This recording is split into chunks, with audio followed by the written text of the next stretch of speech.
এটা বাংলায় ঘরচিতি বলে, কোনো জায়গায় ঘরগিন্নি বলে। ইংরাজি নাম হচ্ছে কমন উলফ স্নেক। এটা কিন্তু নন ভেনোমাস স্নেক, কিন্তু এ হচ্ছে একটু অ্যাগ্রেসিভ ধরনের এবং বাইটিং টেন্ডেন্সি খুব, কিন্তু নন ভেনোমাস।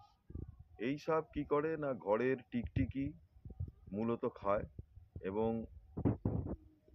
অনেকেই এই সাপ দেখেও ভয় পায়, এবং অনেকেই এটা কি করে কালাজ ভাব বলে, কিন্তু এই সাপটা কালাজ না। কালাজের সঙ্গে কালাজের যে ব্যান্ড আর এই সাপের ব্যান্ড সম্পূর্ণ আলাদা। ভালো করে দেখুন, দুটো সাপের একদমই আলাদা। এর কালার হচ্ছে মেটে কালার, এবং গায়ে ব্যান্ডগুলো দেখুন ছড়ানো ছড়ানো টাইপের আছে শেষের দিকটা, এবং অন্যরকম। এবং